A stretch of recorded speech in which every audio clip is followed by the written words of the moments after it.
Today we're going to do a segment on cherries because most of my cherries are in, as you can see.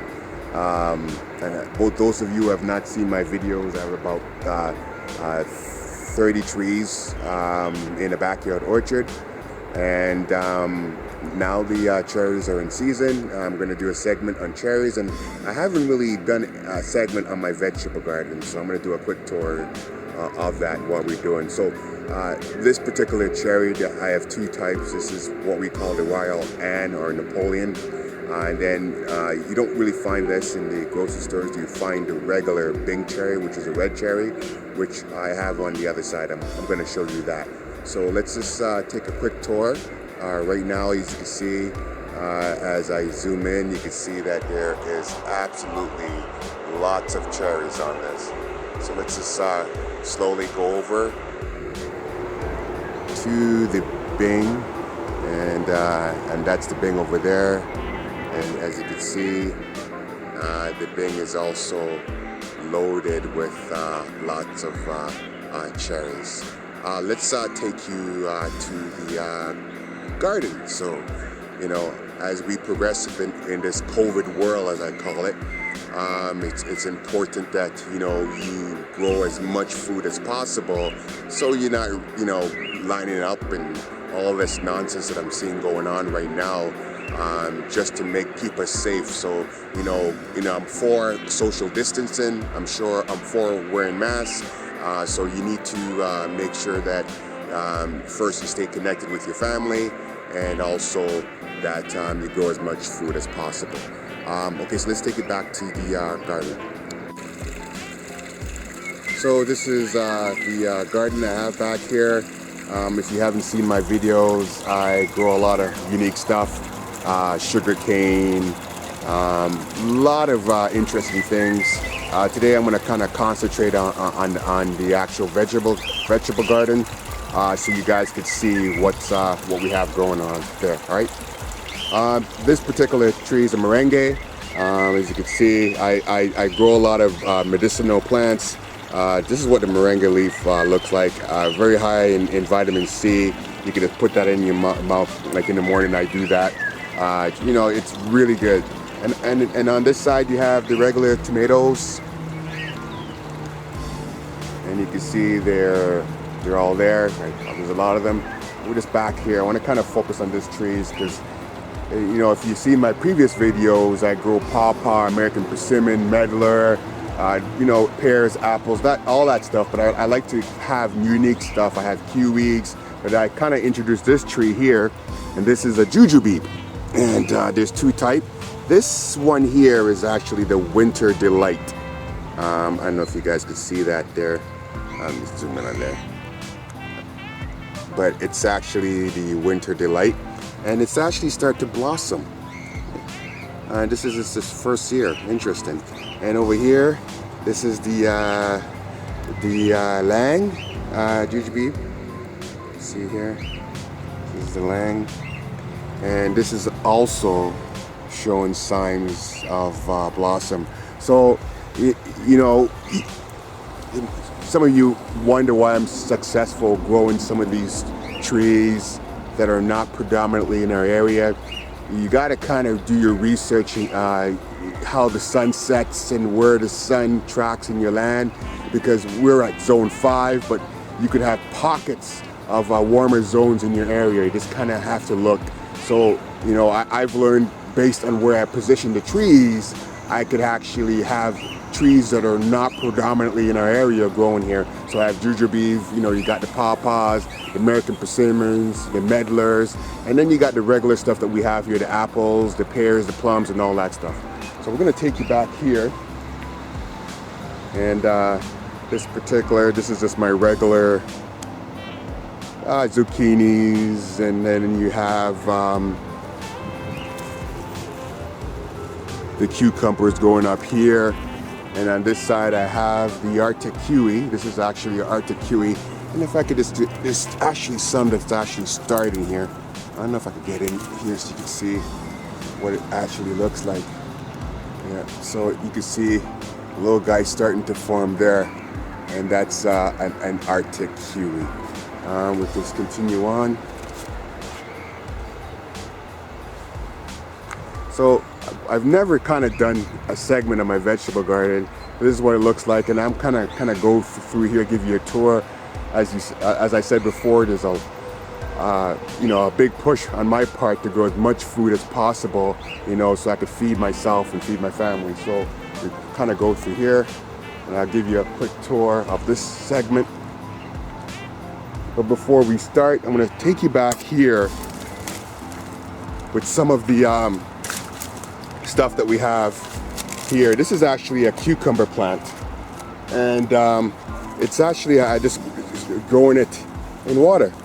It's nutrient-rich water, and you can see the roots are quite healthy here, right? And it's actually taken off, as you can see.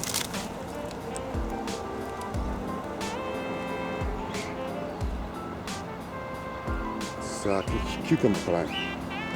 Yeah, keep going here. And then over this side, I have all my Wicken barrels.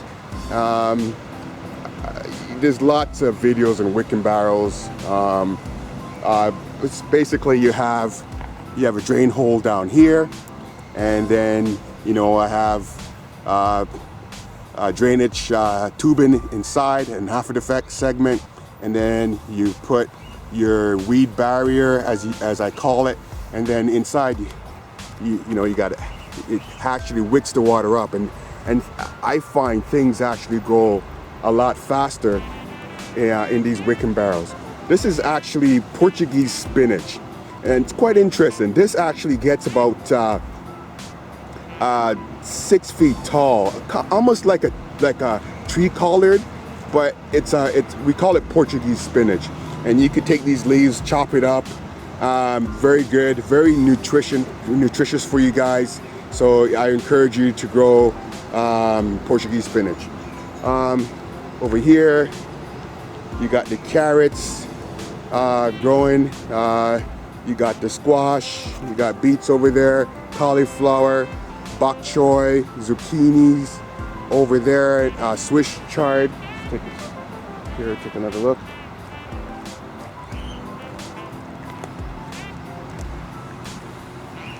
So these are what you call the rain barrels, as I call them. They're, I get the food grade ones, cut them in half, you make a stand for them. I've done a lot of these. I just find it more convenient for you to weed, and it's that, it's about 3 feet high, and it's comfortable, and I have a lot of these, as you can see, going through here. Here's another hydroponics. I have a lot of hydroponic stuff.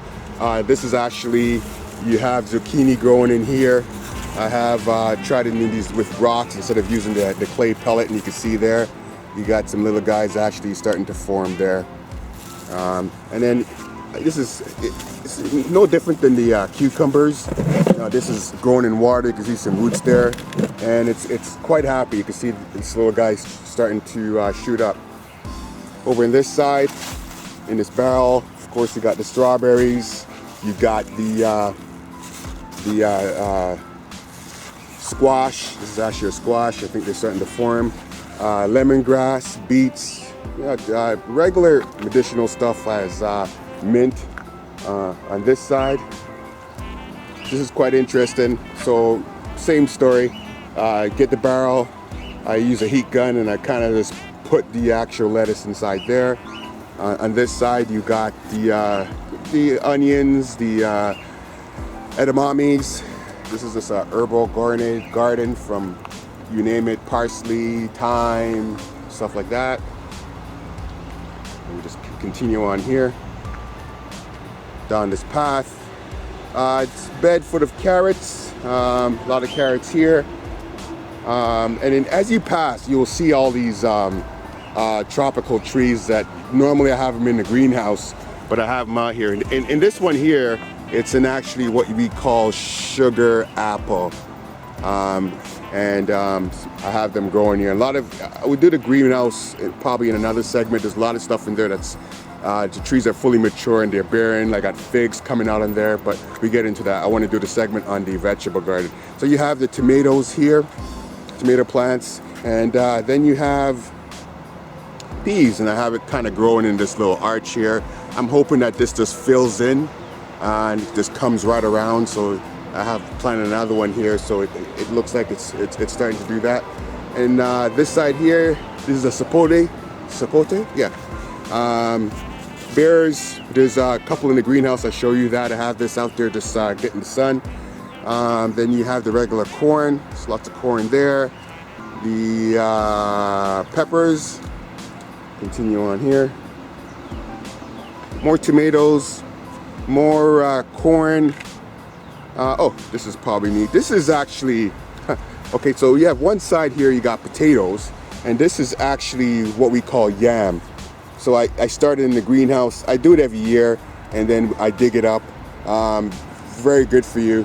And then you got the regular peas in the backdrop there.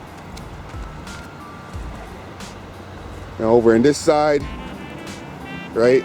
Now because we have in this part of the property, I have a lot of deer critters here. So I don't have a deer fence. I had it before, and it just looked ugly. I don't see them a lot here, but I had what we call, you see this fence in here. This is an electrical fence. I dropped it down a little bit because I like to step over and trim the other side. I don't see any deer now, but any other critters like rabbits, skunks, all that stuff, it doesn't kill them, just gives them a zap and kind of keeps them away. And I find, most of those critters stay away from this area. If you're interested in about this, I do a segment. It's a Patriot system, very easy to connect. We'll probably do a segment on that if you want. Over in this side, we have all the squash. I kind of plant them on here. And this is actually, my daughter's old trampoline. I just kind of made a frame around it and, trying to plant stuff inside. Whatever you could find to plant stuff, just go for it. That's, be creative, Then you got, this is actually a peach tree that I started to plant back here. So I'm kind of working on this side. And then you got the rainbows hooking up from the greenhouse as drainage. And then on the top, if you could see here, I actually build this contraption because, you got to, use as much free water as you can. So I kind of catch the water and I have it running down here into these barrels, and then it's connected with the pump that I used to water the garden. Back here you got your broccolis here, you got peppers, you got sweet potato. Again, you will see some tropical trees around. This is an actual what you call a Barbados actual cherry, so it's doing well. Let's continue on. So more carrots. This is just a regular tree that you find over here. We find this is actually a Royal Gala apple tree. It's like there's a Honey Crisp, but it's a sweeter kind. I prefer the Royal Gala apples, one of my favorite apples. And then then I'm actually starting our grapevine on here. We'll have run along the fence over there. Let's continue here. Right. Yeah, more. This is more sapote. This is a different brand. This is white sapote in this segment. Yeah, and that's basically it. So this is what's happening here. As you see, I'm trying to grow a ton of food back here, and I'm planning to extend this a little bit more to kind of get as much as possible growing here. So I'll probably shoot out another video. I haven't been doing a lot of videos lately, but I try to get a couple out as much as I can. Yeah, so I encourage you guys, stay connected during this COVID time. Grow as much food as possible as you can. The more that you can provide for your family, the better off you are in terms of getting fresh. And where they're coming from. They're coming from your garden, right? So that's it. So